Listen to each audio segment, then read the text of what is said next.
Hello les aviateurs, bienvenue pour ce nouveau vlog. Un vlog, je suis complètement excité. On vient de faire 4 heures de bagnole, mais ça c'est pas grave. On n'a pas pu venir en avion comme c'était prévu. Salut Noah, comment tu vas? Salut Rico, la forme et toi? Ah bah super. Merci d'avoir fait la route. Ah bah écoute, ouais, parce que quand on me propose des deals comme ça, on peut que faire la route. Ouais, on a un joli cadre. Ouais, c'est vraiment génial. Les aviateurs, Noah, il est pilote d'hélico ici à B. On est en Suisse, dans le canton de Vaud, et donc il va nous emmener en montagne. Mais ça, on vous en dit pas plus. Restez jusqu'à la fin de la vidéo. N'oubliez pas non plus de booster la vidéo. Vous savez que c'est possible maintenant sur YouTube. Boostez-la, ça me fait monter dans l'algorithme et c'est vraiment génial, ça fait plaisir. Un petit pouce et puis pour les nouveaux, abonnez-vous parce que c'est une chaîne 100% aviation. Noah, putain, je suis trop content depuis le temps qu'on discute sur les réseaux. Ouais, ça fait un moment de... Ça fait vraiment longtemps. Bon, là, on a chopé la journée absolument parfaite. Un petit peu de vent ici, c'est normal, mais en montagne, on a, je crois, 3 nœuds de vent à 3000 mètres, donc ça va. Franchement, ça va, il y a pire comme journée. Grand beau. Noah, je vais te demander de te présenter Ouais, bien sûr. un petit peu. Bien sûr. Alors, je m'appelle Noah Closet, j'ai 21 ans, donc évidemment suisse. Pilote d'hélicoptère depuis maintenant, je dirais 3 ans, j'ai plus le chiffre exact.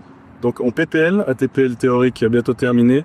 J'ai fait ma formation PPL sur Robinson 22 pour les connaisseurs. Ensuite, j'ai transitionné sur cette belle machine qu'on présentera après, qui est le Bell 505. Et je vole aussi de mon côté sur le Cabri Gimbal G2CA. Qui est une magnifique machine, je sais pas si t'as extrait, tout s'appelle Low Fuel qui vole avec ça. Exactement. C'est une machine exceptionnelle. Alors parle-moi de déjà un peu du programme et puis surtout de cette putain de machine. Alors aujourd'hui, programme, on décolle, on va vers ces belles montagnes enneigées avec ces belles chutes de neige qu'on a eues. On va aller au glacier du Tsang-Fleuron pour les connaisseurs. On va poser dans les alentours de 3000 mètres, faire 2-3 petites vidéos, 2-3 petits shoots. On va discuter, faire un peu plus le tour une fois là-haut avec le cadre. Ouais. Parce que ici c'est joli, là-haut c'est incroyable. Et après on va faire encore 2-3 trucs qui seront jolis à l'image, on vous montrera, restez sur la vidéo, ça va être... Bon Alex, c'est notre cadreur, donc je vais vous le montrer quand même parce que vous le connaissez, mais quand même regardez, ça c'est Alex, il fait partie du voyage. Oui. Donc Alex, il a un WT9, on devait venir avec ce matin, mais bon, beaucoup de brouillard à sa réunion, donc on n'a pas pu y aller. Voilà, c'était juste un petit coucou pour Alex. Noah, vas-y.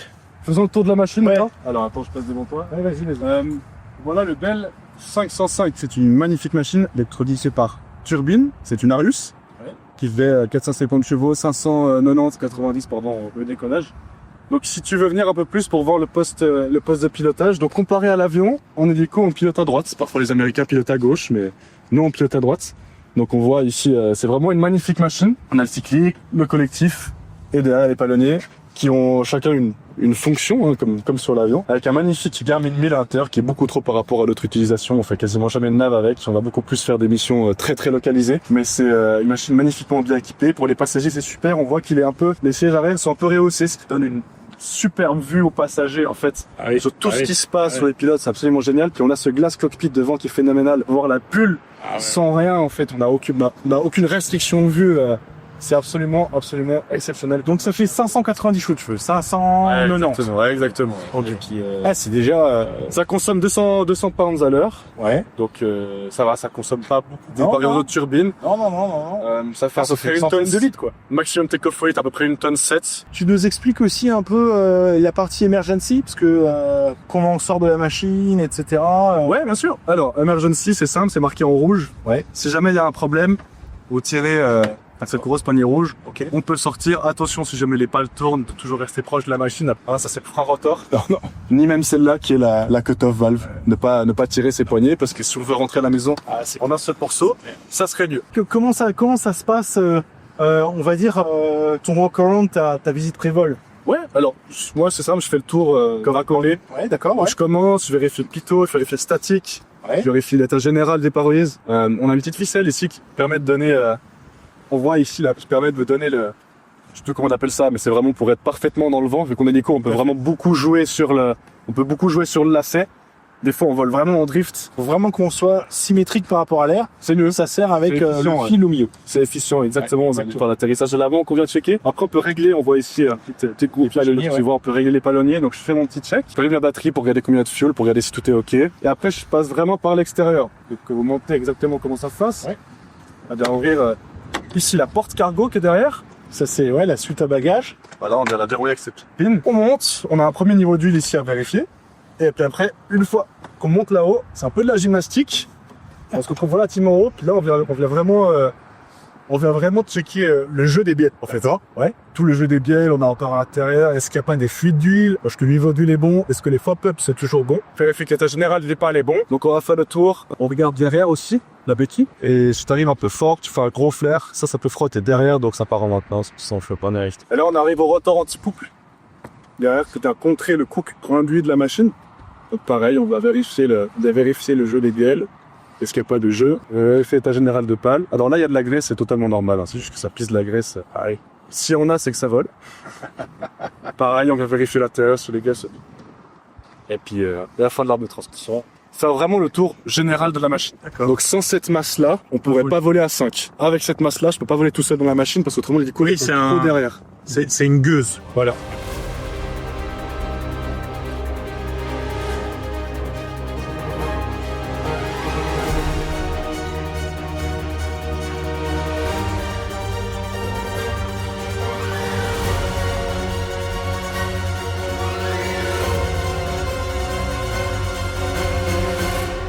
En milieu hostile, parce qu'on va en haute montagne. Exactement. Donc il faut qu'on soit équipé. Oui. Donc déjà, vous avez vu, on est tous avec nos habits, mais des godasses, etc. Ouais. Mais en plus de ça, tu as un rucksack spécial. Explique-nous un peu tout ce qu'on emmène dans les milieux hostiles, comme ça qu'on pourra faire du hélico. Exactement. Donc déjà, ça fait partie de la formation aussi. Hein. Même pendant l'examen, l'instructeur il vérifie comment tu es habillé pour aller à la montagne. Là, il fait grand beau, on risque pas grand-chose, mais selon les places où on va, ça peut vite tourner, vite être compliqué. Donc on a un sac à dos qui est fourni par le club avec une liste des choses à l'intérieur. Donc on a une couverture de survie, une paire de gants, une paire de chaussettes, une paire de lunettes de soleil, très important hein, en montagne, on va voir, c'est impressionnant le soleil, ce qu'on prend dans les yeux. Un lot de chaufferettes, un sac de couchage, une lampe frontale, un bonnet et une boîte de matériel de secours. En plus de ça, moi je prends avec 2 radios. Donc une radio normale, on peut émettre sur 121 500 si jamais, ça peut transmettre. Et une autre radio qui elle est connectée au service de secours, qui soit appelle la centrale de police directement en radio, soit tous les hélicos de secours. Vraiment, on a ces deux manières-là. Si jamais l'hélico est planté, d'appeler. Puis en général, la radio passera toujours mieux que le téléphone en montagne. Tout à fait. Et donc, après on a une fréquence montagne, bien sûr. Vous avez tous une fréquence ici. 130-355 en Suisse, ouais. On parle en anglais parce que la Suisse est un pays trilingue, quadrilingue. Majoritairement allemand, suisse-allemand, et du coup selon les bleds où on va, si c'est Zermatt, je parle français et que le gars parle allemand à la radio, on va pas se comprendre. Ah oui. Donc on parle anglais à la radio, et ça demande un petit peu d'habitude, un petit peu de connaissance des terrains aussi. International. Exactement, mais la majeure partie des gens ici parlent français, donc c'est très différent. Ah oui, non, mais c'est clair. Mais ça demande de l'adaptation. Bah nous on est prêts, hein. Ouais, c'est parti. Alors, est-ce que tu es bien attaché, bien confortable? Je suis attaché, porte verrouillée. Alors, c'est parfait. Merci. Les pédales, elles bougent. Seatbelt sont attachées. Air conditionné, on a l'air conditionné là-dedans qui est bien sur off. On est sur idle, on n'a pas la landing light. Pitoiker sur off. Position light sur off. Gen batterie sur off. Et les anticolles sont sur on. Le rêve est normal. Le panel light sur auto. L'hydraulic system sur on. L'engine sur off. Bleed air sur off, l'emergency fuel shut off et le rotor brake handle sont les deux normaux. Ok, on n'est pas en night VFR donc on peut allumer la batterie et l'anticolore. Et maintenant on s'entend. Alors, correctif full down, cyclic and pedal c'est centré, le rotor il est 30 degrés à gauche et à droite, ce qui signifie que c'est détaché. Ah ouais, d'accord. Ouais. Ah ouais. C'est juste un check qu'on se met. Ah ouais, c'est bien. On n'a pas le dual fly. Tu vois, là je mets sur fly et j'ai pas le dual fly. Parce que s'il y a les doubles commandes puis que les deux on est sur fly, ça met dual fly pour deux. Ouais, bien, ouais. Il y a un petit souci. Dual input. Exactement. Ouais. On n'a pas le batterie cold ou le battery heater avec ces chaleurs, c'est normal. Et le batterie voltage est au-dessus de 25,7. On peut démarrer. Ok. On va démarrer. Donc, tac tac, on vérifie que c'est bien. On fait toujours un double check. Personne dehors. Personne devant. Personne à gauche. Et on va vérifier la température sur le start ici, je sais pas si tu comptes.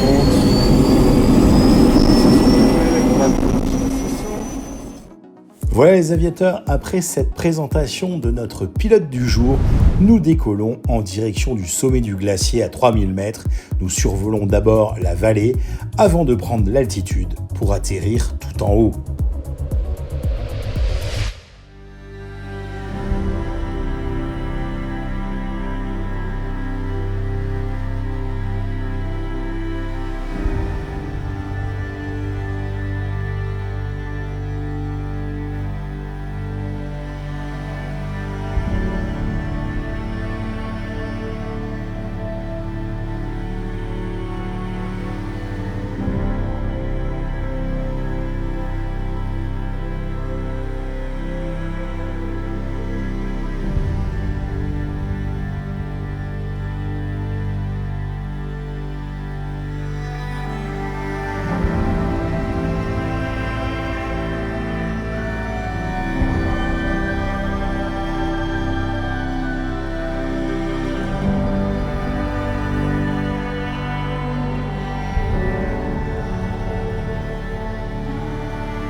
a fait découvrir quelque chose d'extraordinaire, quelque chose que j'ai jamais fait. Et franchement, merci beaucoup. Je voudrais que tu nous expliques un peu les spécificités d'un posé comme ça en montagne. Alors, mon instructeur m'a dit un jour, quand j'ai fait ma montagne, il m'a dit « Demande à 20 pilotes d'hélico qui font de la montagne comment poser, tu auras 22 réponses différentes. » D'accord. Donc, Mais je t'as vais la pas te donner- tienne. J'ai la mienne par rapport à la position d'aujourd'hui. Ouais, J'aurai la ouais, mienne par rapport à la position de demain. ouais, bien sûr, bien sûr. En fait, j'ai pas donné une réponse universelle. Aujourd'hui, on voit qu'il fait grand beau, il n'y a pas un pet de vent. Le seul danger, les seuls deux dangers que je verrais personnellement en tant que pilote privé, c'est la neige, on voit qu'il est carton. Ouais. Donc on peut mettre du poids dessus, puis d'un coup, on peut vraiment Ouais. s'enfoncer. Donc bien tasser l'hélico, je pense qu'à l'image, vous verrez que j'ai vraiment Ouais. tassé l'hélico pour être sûr qu'il ne va pas s'affaisser. Et la luminosité, on voit que j'ai quand même posé face au soleil, mais ça ne m'a pas dérangé parce que c'est pas brumineux, il n'y a rien de dérangeant et j'ai posé face à un bon repère.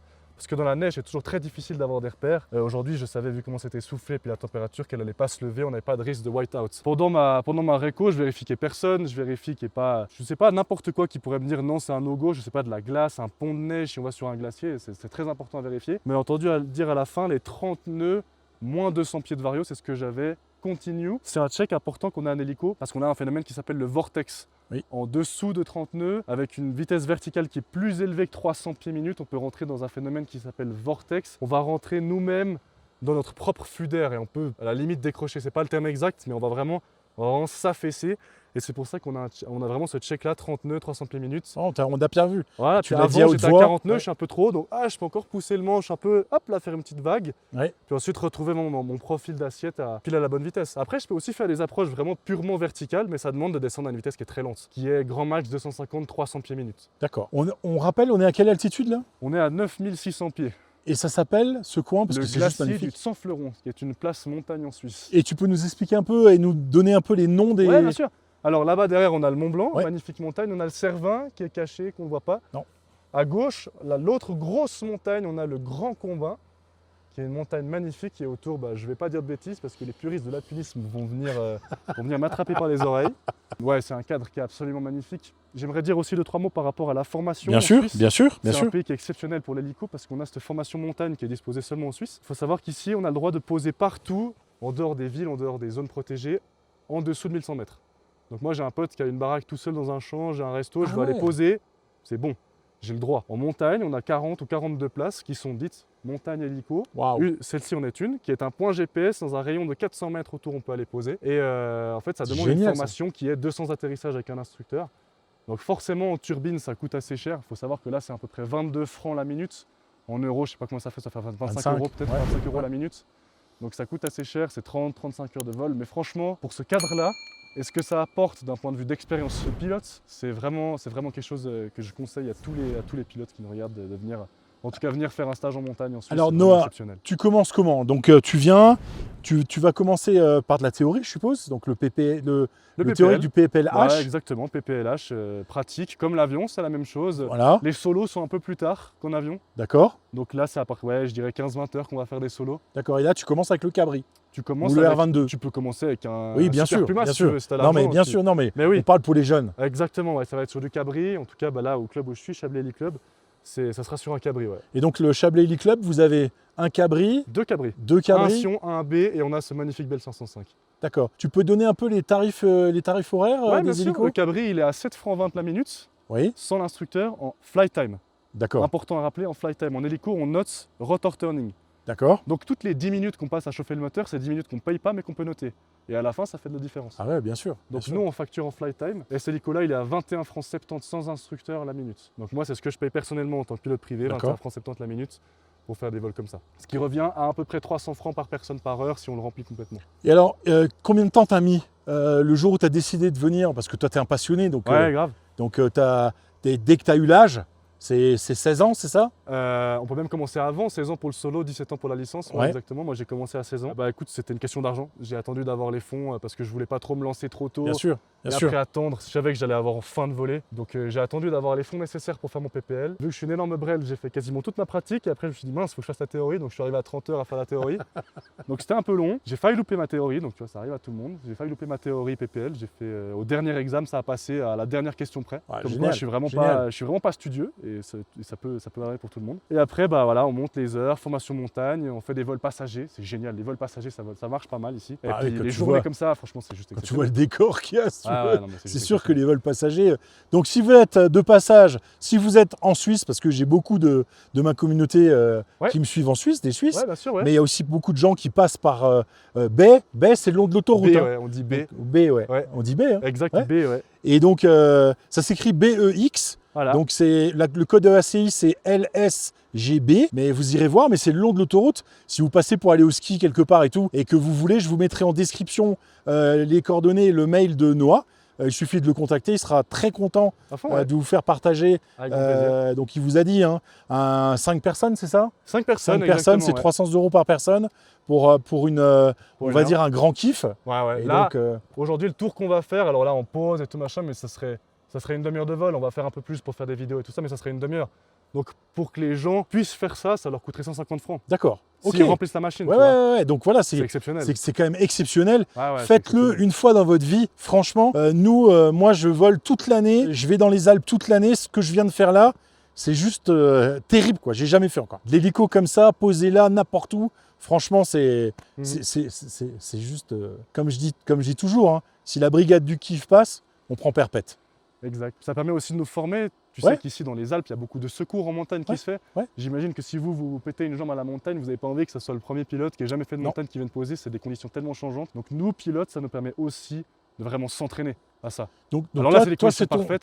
toi, c'est ton Ouais. challenge Ouais, ouais. de continuer à voler ici. Grave. Alors moi, Faire un j'ai- peu le tour du monde, ça me plairait bien aussi. Ouais. Il y a plein de jobs, l'hélico, c'est tellement cool. Il y a Ouais. des jobs partout dans tous Alors les sens. justement, j'allais te parler de ça parce que j'ai fait un tour du monde en TBM Ouais, et je peux se poser à La Réunion. ouais. Et à La Ouais, Réunion, j'ai plein de potes qui sont à et La Réunion, alors partis justement voler, à La Réunion, ouais. je suis tombé sur un pilote d'hélico. On a fait tout un tour Ouais, ouais. des volcans Ouais, et en fait, il était suisse ouais, ouais, bah, Et- c'est sûrement un de mes potes. Parce et qu'il part il est d'ici, revenu ouais. depuis. C'était il y a 2-3 ans. Ouais. Et maintenant, j'ai vu qu'il il fait du secours en montagne ici. Ok, Voilà. ouais. Je pense que c'est un métier passion et c'est Grave. un métier juste qui est voilà quoi. C'est le plus beau. Comme je dis moi toujours, hein, c'est le plus beau bureau du monde. Franchement, celui qui me trouve un meilleur bureau que ça, envoyez-moi les photos et puis on Ouais, on discutera on ensemble. discutera, ouais, ouais. Bon les aviateurs, on se retrouve dans l'hélico.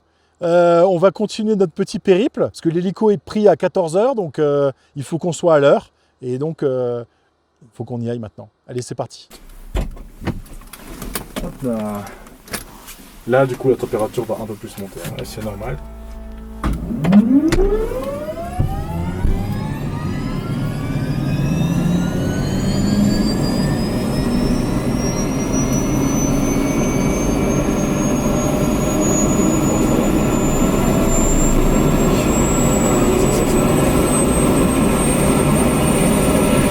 Ah, pardon, on va essayer de prendre du temps.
Pour que vous vous rendiez compte de ce quoi ressemble un sauvetage en montagne, nous avons déposé Alex, puis Noah a fait un tour des environs avant de venir rechercher Alex.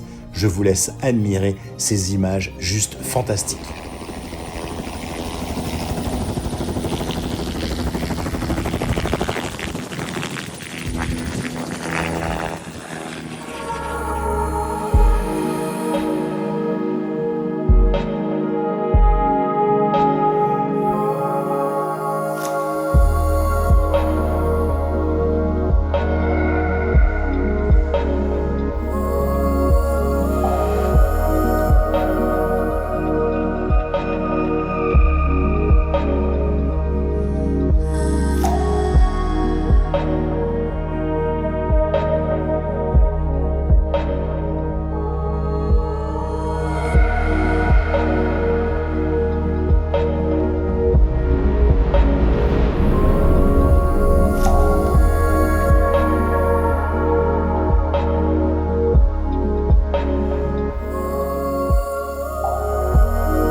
Une fois la manœuvre faite, il était temps de foncer direction l'Heli Club du Chablais pour terminer cette belle sortie. Encore une fois, merci à Noah.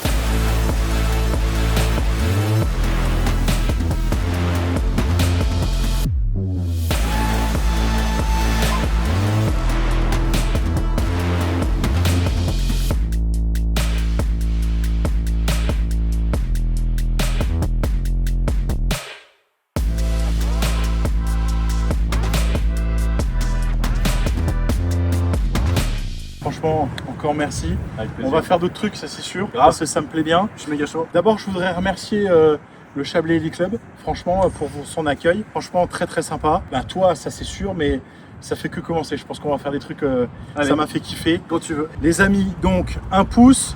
Je vous mets en description les Mais coordonnées de l'Insta, Noah. toutes les infos. Ouais, voilà, Ça, moi, les ils peuvent me coordonnées de contacter. Noah. Les gens, s'ils veulent avoir des infos, ils me contactent. Exactement, et puis les coordonnées aussi du Chablais Heli Club, comme ça vous avez tout dans la description. Ouais. On se retrouve, merci beaucoup, on se retrouve dimanche prochain à 11h pour un nouveau vlog. Ciao les aviateurs, si vous volez bien, volez safe. Ciao.